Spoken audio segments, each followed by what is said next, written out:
Welcome to Power Your Profits podcast, your friendly guide in bringing your business revenue to the next level. Listen as host Susie Carder hears inspiring stories of success from her fellow entrepreneurs and transformational leaders. Prepare to make significant change to your strategies as they unravel the secrets of building multi-million-dollar businesses and the most effective tips on finance, marketing, and sales accountability. If you want to make your first step towards explosive business growth, this is the right podcast for you. Without further ado, here is your host, Susie.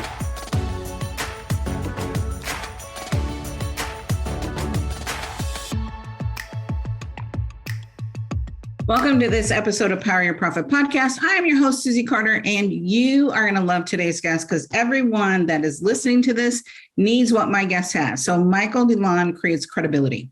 As the president of Paperback Experts, he helps businesses and owners publish a book to position themselves as experts in the field.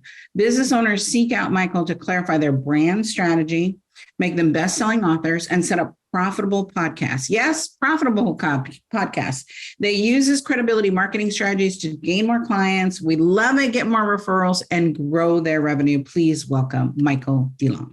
I am so excited to talk to you, Michael. And I did your credibility calculator before I jumped on here, so I can't wait to share that with you. So everyone, you want to do it. It was very fun. And the results, like you said, were surprising. So Michael, tell everybody who you are in the world, what your sweet spot is, and what do we need to know?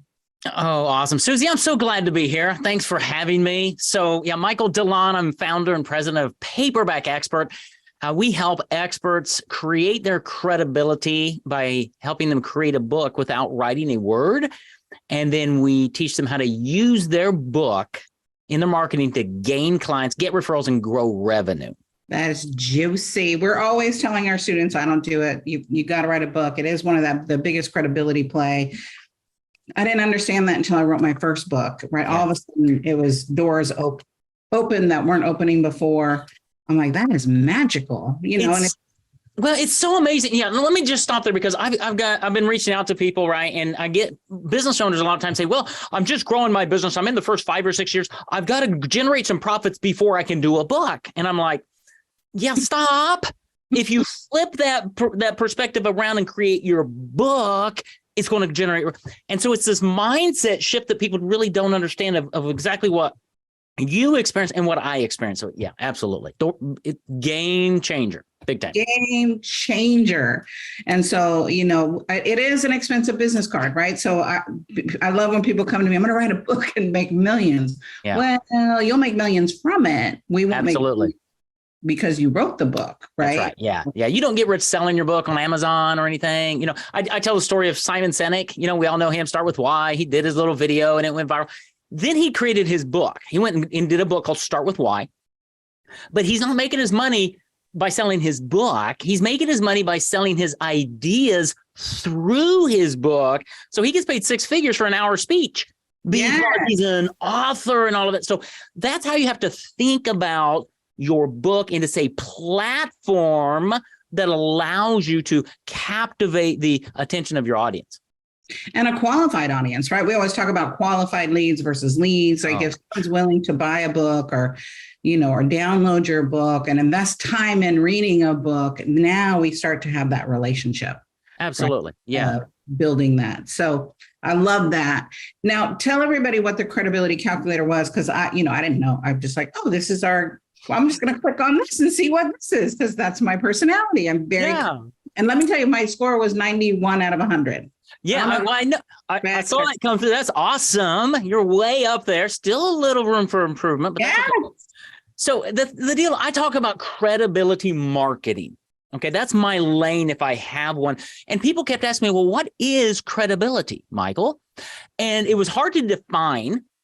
And so I created the credibility calculator because marketing effects happen in the mind of our audience. How do people think about you? And so we created the credibility calculator. It's 20 questions. You can take it in under 5 minutes.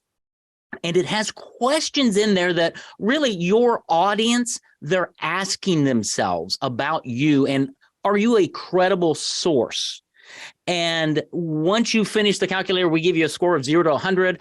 And then you're going to get 5 videos after that to teach you how to increase the credibility that you have or don't have in the eyes of your audience. So that's what the calculator is all about, Susie, is helping you understand how credible are you in the eyes of your audience.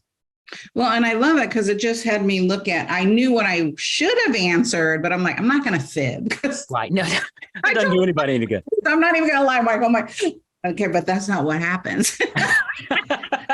So right. even while I was taking it, right, it shows you like where the room for improvement is. So it's not intimidating. It's not scary. Sometimes people get so scared. No, it's fun. And it's a way to look at, oh, well, who do I need to help me build my credibility? Because credibility is a strategy. Let me just say that. It doesn't happen on accident. You don't get press on accident. It's all strategy. And you help people create that strategy and create that credibility.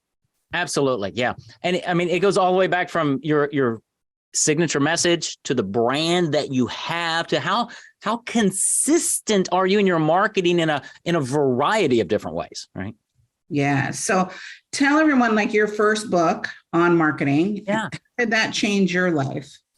Okay. Yeah. So that's what started my whole company. Okay. And it started when I escaped from prison, because I was in prison for 2 years, Susie. It wasn't a literal prison. It was an emotional prison, because I was in a job that I hated at a ministry that I loved. My wife and I were in family ministry for about a decade. And they went through some corporate reorgs and things. And I got kicked off the leadership team and shuffled around the ministry for 2 years. And I finally got fed up. I said, I got to get out of this thing, God. So I prayed, and he let me go out. My background's in marketing. I did Christian radio for 9.5 years. I understand what small business marketing is. So I started a marketing consulting firm in Little Rock, Arkansas. That was in 2013, after I escaped from prison. And I would call you, Susie. I'd say, hey, Susie, I can help you grow your business. You'd meet with me. We'd have a great conversation. You'd say, Michael, what have you done in the last few years? Who have you helped? And I'd say, well, I've helped build marriages and families at Family Life. Right. And you say, Michael, that's honorable. Way to go. Oh, look at the time. I've got another meeting. Let's reschedule for another time. And you'd usher me out the door. Nobody was hiring me because you didn't see me as a marketing guy. You saw me as a ministry guy. Right. So I went to my church one day at second floor. I was pacing the hallways. I was crying out to God saying, Lord, how do I help Susie? Because I know I can. Right. That's when he gave me the idea to take all of my strategies and put them in a book. And so I published my first book on marketing back in 2013. Then I would call you, Susie. I'd make an appointment. I'd mail you a copy of my book. And a week later, I'd walk into your office, and there it was.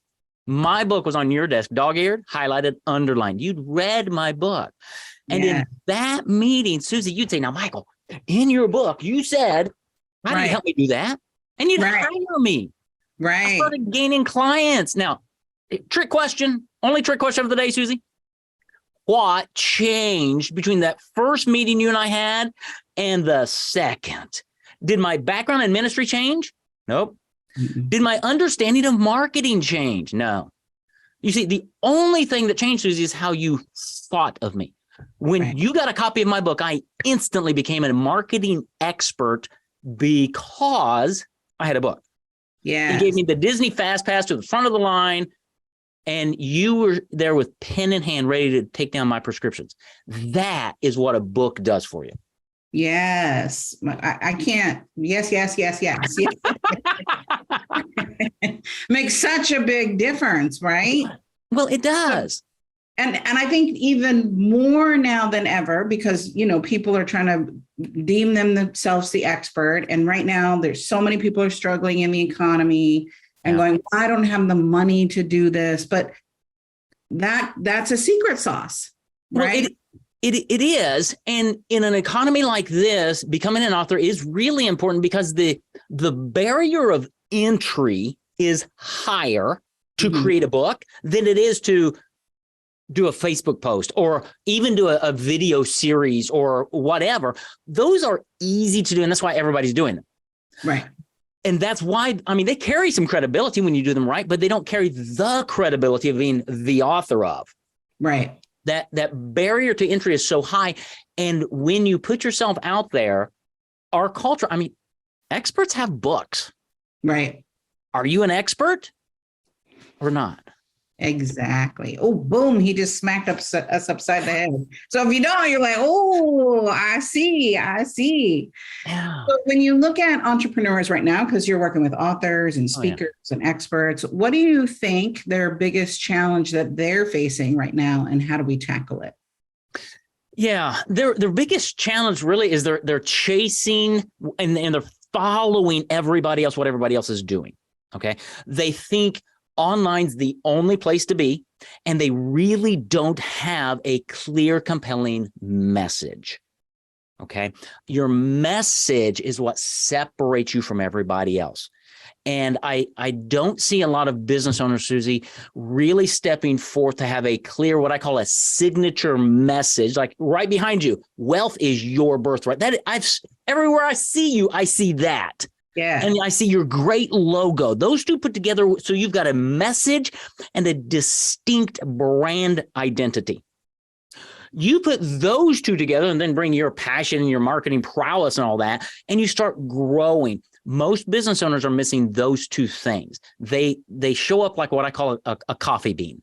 Okay, I love coffee, but if you pour coffee beans out on your table, they look the same and they smell the same. Yeah. And in marketing, if you look like and sound like your competitors and everybody else, you're not giving me a reason to lean in and choose you and follow you. Yes. And I think when we're starting, right, we're kind of looking at, well, what is Michael doing? What is Susie doing? What is Lisa doing? Right. What is Bob doing? What is Jill doing? And I'm just going to, kind of Do what they do from them. I'm going to say glean Yeah. from them, right? I think you can emulate them, but not imitate them. And Exactly. you have that distinction Yeah. inside of that. So I love that the coffee bean, don't be the coffee bean, right? Stand out inside of that. So let's look at your career, because it has been since you escaped prison, right? That's right. Story. Still running from the law.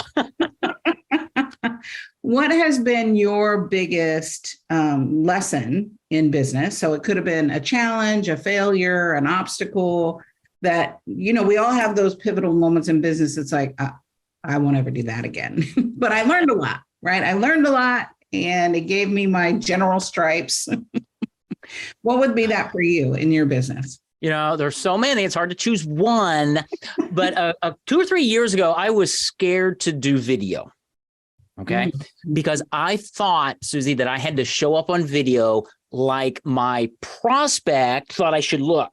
Yeah. And so I don't have a great studio. I don't have famous. And I thought I had to have everything scripted to be a certain way. And it kept me from doing video. Yeah. And I finally got to the place to go, I'm just going to show up and be Michael. And right. if you like Michael, then let's talk. But if this bothers you, go away, because you're not going to like me. Exactly. And what that did is it just went, it took all the air out of it and went, I can just now come and be me. I can show up authentically. And what I have found is when I'm me, I attract my ideal client. Yes. Because they like me. And when we're creating their book or they're in my coaching program, it doesn't matter, because I don't have to pose or put on some kind of a thing.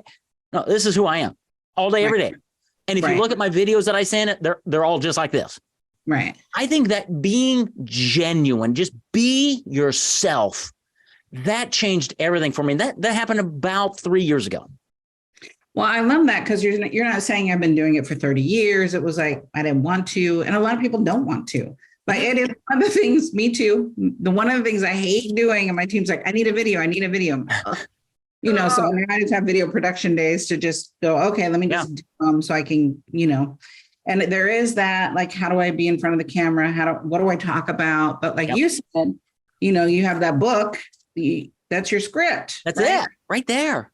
That's your script. That's all your profits. Everything. Oh, can I just stop here? That's like the hook that you hang your hat on.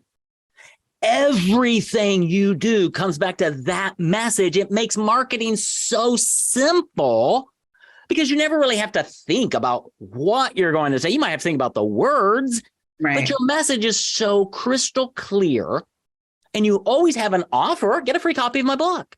Join my program.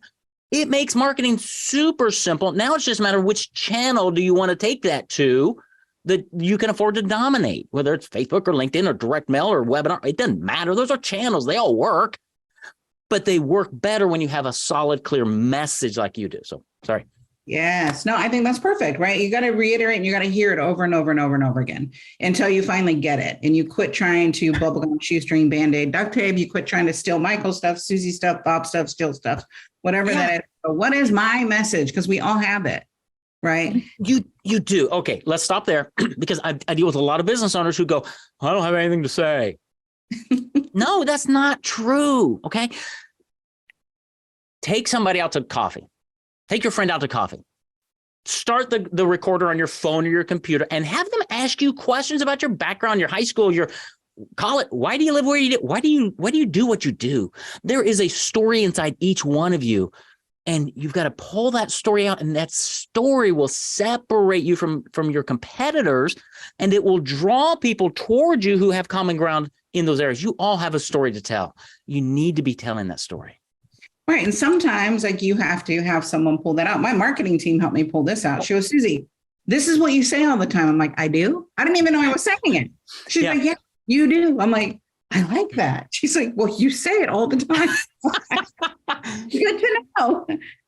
It's so true. We all need coaches, right? I've got 3 marketing coaches from my business. I'm a marketing guy, but I'm too close to my business to see it clearly. And you need outside influencers, outside eyes to help you discover what many times is just laying there on the surface, just like that. How long would it have taken you to figure that out? Probably a long time. Somebody else can see it clearly. Yeah. So coaches are huge. That's why I love what you do in helping business owners grow. We need that in our business and in our lives. Well, I love that you say I'm a marketing guy and I have 3 marketing coaches, because sometimes you go, oh, I should know this, or I already do this. You already do it, but it's not working. So let's get someone another perspective, whether it's someone more seasoned or someone more young, someone that has just a different perspective to go, I was talking to a client the other day, and her ideal client, based on all the research I did, was millennials. She goes, I hate them. I'm like, but those are who you said you wanted based on all the things you said.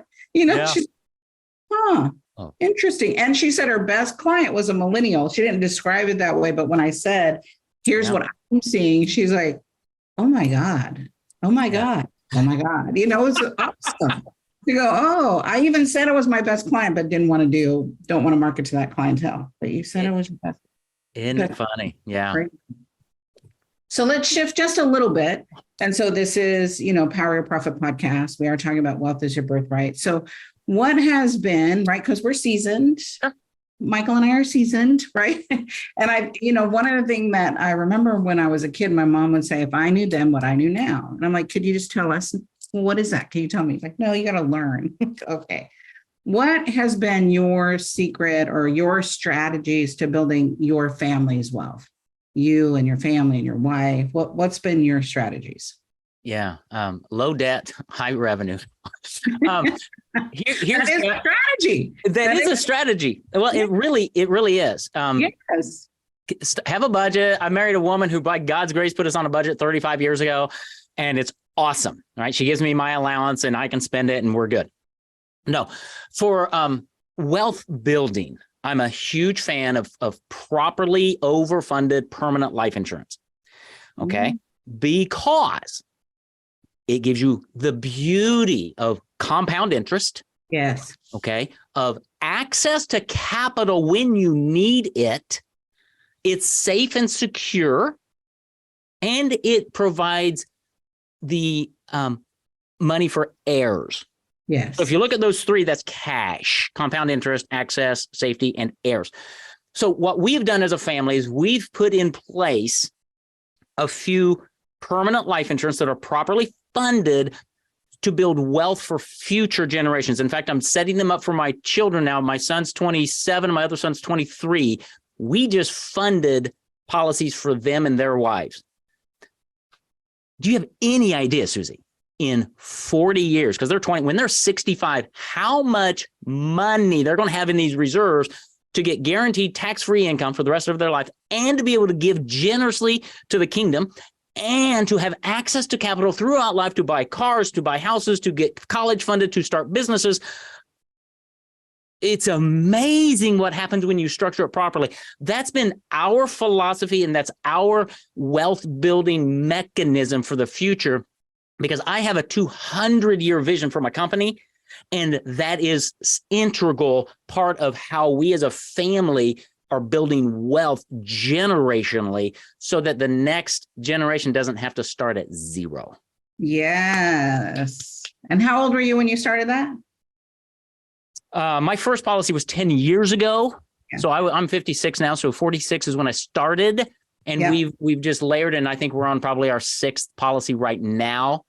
And we'll just keep adding them on different people in our family, because compound interest, by the way, doesn't work.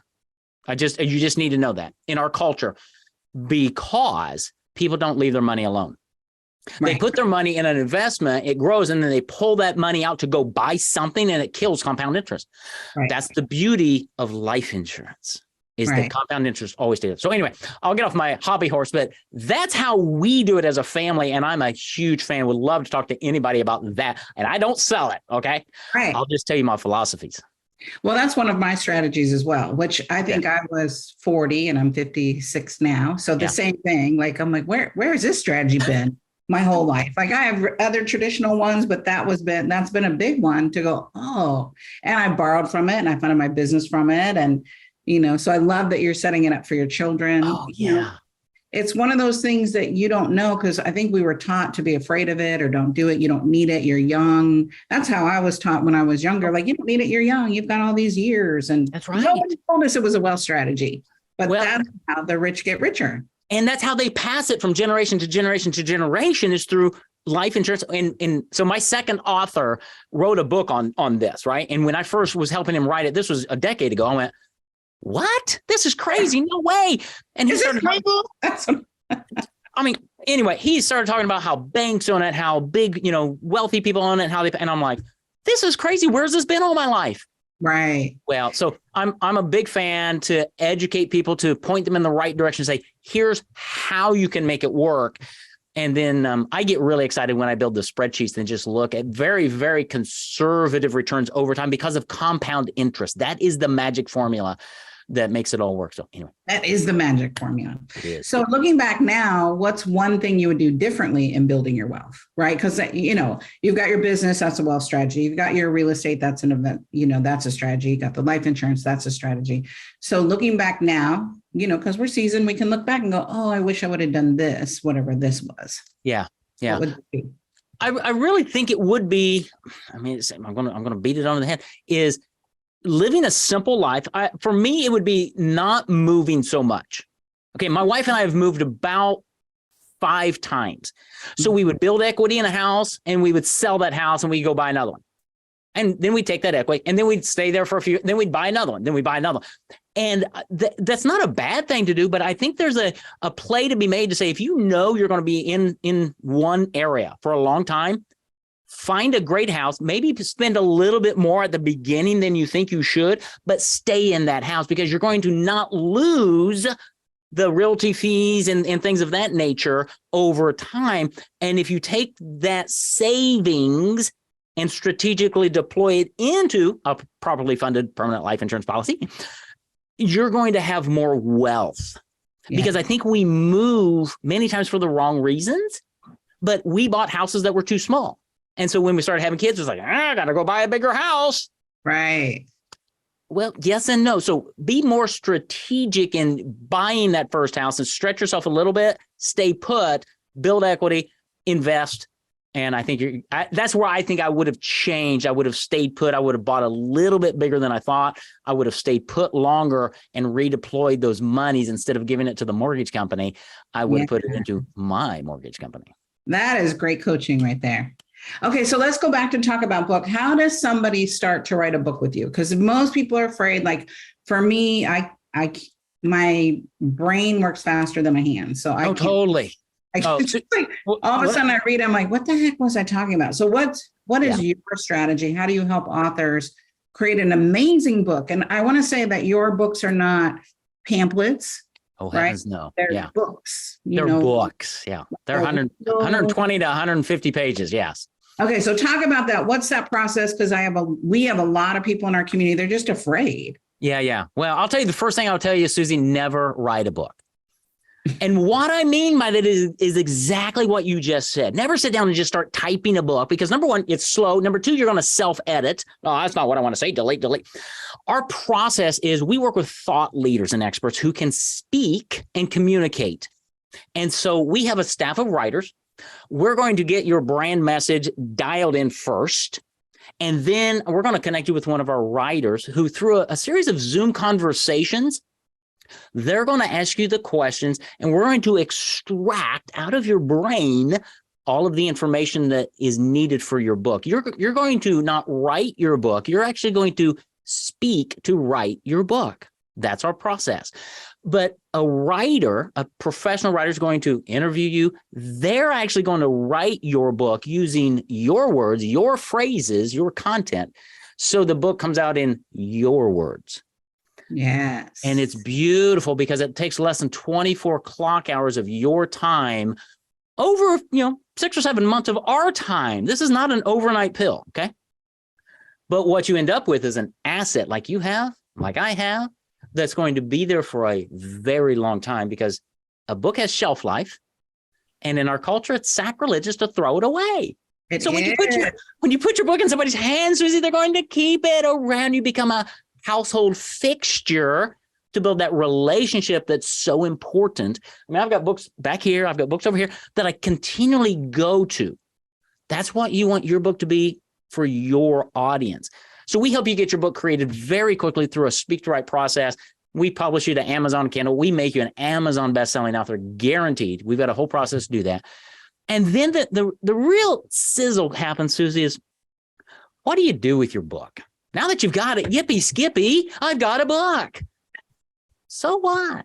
If you don't know how to use your book in your marketing, to capture the attention of your audience, to convert them into clients and to get referrals, all using your book, you're leaving money on the table. So we have an entire program, a book marketing program that we include with our book writing program so that once your book's published, you're going to work with us and we create a credibility marketing game plan for you so that you'll be able to actually monetize your expertise through your book. Okay. So there's so many competitors out there that do the same thing, but they don't do the same thing, right? I've got to tell so I think part of the realization is people don't realize it's an investment like anything else, like your marketing strategy. What's like the average investment someone should invest in somebody like to get your book done, to get the marketing plan? Like, what is that? Yeah, it ranges anywhere from about $24,000 to $40,000. Again, it depends on what you're wanting to make happen. And we usually, for us, we decided to do something a little different because we're small business owners. We don't always have $50,000 just sitting there. Right. If you can afford $3,000 a month, we'll work with you. And depending on what you need, you can invest that over a 6-month period of time, a 12-month period of time, 18-month period of time. But it's a manageable marketing dollar to gain a great asset. Yes. Well, I love that because I was on a Zoom call the other day with, clients from the beauty industry. That's where I started. And this client said, are you Susie Fields? Is that the same name? And I'm like, yes, that was my previous name. She goes, oh my God, I have your book. I still read it today. That was 20 some years ago. And I'm like, wow, that book still lives on, right? It does. It's shelved for me, but she was so excited that I was the same person to go, that's the power of 20 years ago, instant credibility with her. And she's like, do you still live in San Diego? Can we get together? Can we, so to go, oh, there's a client credibility because of work I did 20 years ago. It's still paying for itself. So I want you to know it still pays for itself. So I'm asking one last question. And what does Michael want to be remembered for? Michael wants to be remembered, number one, follower of Christ. Number two, dedicated husband, father, somebody who facilitated growth in others. That's my mission, Susie, is to facilitate growth in organizations and individuals.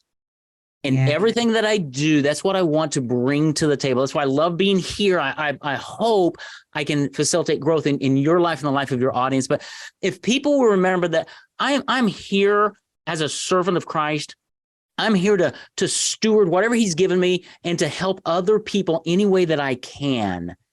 And that I was a loving, faithful husband, father, and contributor in what I do and what God's given me. That's plenty for me. I love that. Thank you. Thank you for who you are in the world. Thank you for what you're up to. Thank you for being an example of a godly man and a godly husband. Where I think we need to see more of that as women in the marketplace to go, yes, there are good men, really good men in the world. So your wife can attest to that. So if you love this podcast, please share it with your community. Please tag Michael. And how can people get a hold of you? And I want to give them that free calculator. We give them that? Yeah, absolutely. Just go to my website. It's paperbackexpert.com. And at the homepage, right at the top, there's a big red sentence that says, take your credibility calculator. You can do it there. But from that website, you can find me everywhere. You can find our free trainings, learn about how to create your book without writing a word. It's paperbackexpert.com. So I love having you. Thank you so much. I appreciate you and have a blessed day. Thank you, Susie. You too. Bye-bye. Thank you for joining us for this episode of Power Your Profits podcast. Let these building blocks from today's most successful industry leaders equip you with the necessary resources and tools to finally establish the highly profitable business of your dreams. Want to hear more? Listen to more episodes at https://poweryourprofitspodcast.com. And don't forget to subscribe to the show. Now is your time to rise to the top of your game, so be sure to catch our next episode. Until next time.